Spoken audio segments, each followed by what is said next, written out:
Mchezo wa Simba na Yanga unatengeneza duara kubwa sana kiuchumi kwa mtu mmoja mmoja na taifa kiujumla. Tumelikosesha taifa mapato kwa sababu ya tabia ya wachache tu kwa maslahi yao binafsi ambayo hayana faida yoyote katika nchi hii. Mimi binafsi, kama hutanielewa, hautakuja uelewe kitu chochote katika maisha yako mpaka unaingia kaburini, kwa sababu kama tickets tayari ziliuzwa zaidi ya 40,000, tunazungumzia 70% ya Watanzania ambao walikopo uwanjani, kwa sababu uwanja wetu 100% ni 60%. Kwa Watanzania ambao walikata ticket ni 70%. Tuliwafikiria hawa? Tunafahamu kwamba nchi hii saa hii kutoka sensa ya makazi ya mwaka 2022 ilikuwa na watu zaidi ya milioni 61. 61% ni vijana. Hawa wote wako kwenye kundi hili la mpira wa miguu. Tunazungumzia milioni 45 mpaka 50 ya Watanzania.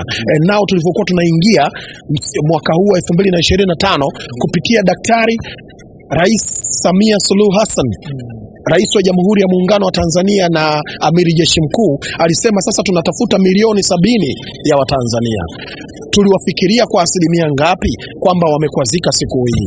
Tumeharibu bidhaa yetu, tumeitolesha imani bidhaa yetu, tunatazamwa kote ulimwenguni. Halafu sababu ya msingi ni ipi? Juzi Taifa Stars haikufanya mazoezi Morocco. Tuligomea mchezo wa Qualifier World Cup Federation TFF, lakini kaka wa mpira wetu hapa ndani ni bodi ya ligi kwenye upande wa ngazi ya klabu. Bodi ya ligi inaundwa na vilabu, ni umoja wa mkusanyiko wa vilabu. Klabu hizi kuwa na sintofahamu, ups and downs, hazijaanzia Tanzania, kwa sababu hata Manchester United imewahi mashabiki wake kufanya fujo dhidi ya Liverpool na mchezo ukaahirishwa au kuchezwa. Kwa pale ni ukosefu wa viashiria na ukosefu wa amani. Mchezo uwezo kuahirishwa saa 7 mchana, mechi inachezwa saa 1. Tangu dunia kuumbwa, labda kuwe na jambo la dharura kweli kinchi linalogusa moja kwa moja maslahi ya nchi au klabu husika. Kipi ambacho kilikuwa kimeashiria? Na kama kweli kulikuwa na dharura ya uvunjifu wa amani, hivi ukatoke saa 8 usiku mpaka saa 7 mchana, almost 11 hours. Oya guys, si ni watu ambao tuna exposure, tunafahamu hivi vitu, tuna akili vibaya mno. Niwahi kumkumbuka aliyekuwa mbunge wa Iringa mjini kwa wakati huo tiketi ya Chadema. Sina maana mbaya na naomba nieleweke na ninaidhamiria kuitamka.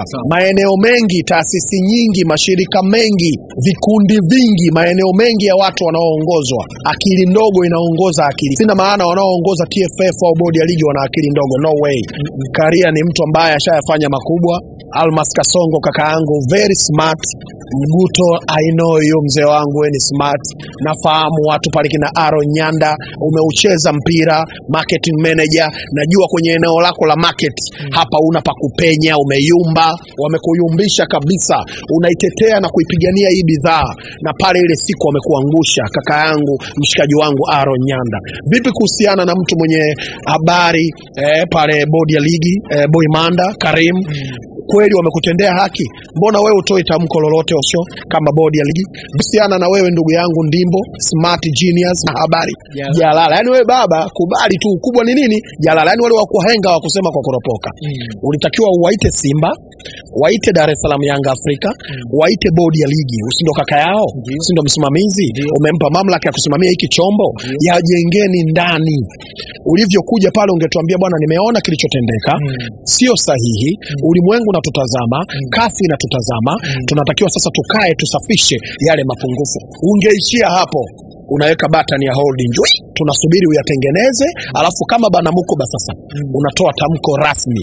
Bana tumekaa tumegundua kuna mtu anatukwamisha mtufudenge, tunamuondoa, sasa tunaenda na utaratibu 1 2 3. That's it. Ndio maana wao, kwa sababu wanajua kinachotakiwa kufanyika, ndio maana walienda uwanjani, kwa sababu hakukuwa na utaratibu rasmi na kanuni rasmi ya kuvigezo vya kuahirisha mchezo. Kwa wao walitimiza jukumu lao bila kufuata utaratibu uliowekwa na bodi, kwa sababu waliamini bodi haikufuata utaratibu. Kwa wako sahihi wao kwenda kasi. Very clear. Yaani sio mimi, yaani hata mdau wa Simba damu wa Yanga damu, mdau wa soka, mshabiki wa aina nyingine yoyote, anafahamu kabisa kwamba Yanga wametumia usahihi kwenda uwanjani na kusema kwamba wao hawatacheza mchezo mwingine mpaka wajue hatima ya mchezo huu wa tarehe 8 Machi ilikuwaje. Pofunzwa na mamao au mama yako mzazi, utafunzwa na ulimwengu. Sasa wacha ulimwengu utufunze, wacha serikali walivalie njuga, kwa maana taasisi imeshindwa kujiendesha na kulifanyia utaratibu unaotakiwa. Wakubaliane, waridhiane. Wakubaliane, waridhiane. Ikipigwa kwa minajili ya makubaliano sahihi, na wao pia Yanga waje na kauli ambayo thabiti ya kutuambia kwa nini wameelewana. Kwa sababu sisi hapa ni wadau wa soka. Tukiwaona na wao wamekubali, maana yake kumbe wanabebwa. Kwa wamekubali kuwabeba wenzao. Yaani tufike kipindi David, tukubaliane kuto kukubaliana. Yaani mimi kuto kujua kwangu sheria sio excuse ya kusema nisihukumiwe. Makosa yangu niliyofanya juzi sio sababu ya wewe unikosee leo. Tufike kipindi kwamba okay, hii ndio starting point yetu. Tumeshakosea sana, tuanzie hapa. Kwa kutoka hapa tuende huko tusafishe. That's it. Cha kwanza ni kuwa calm, kuliachia hili jambo lifanyike huko hatua iliyofika.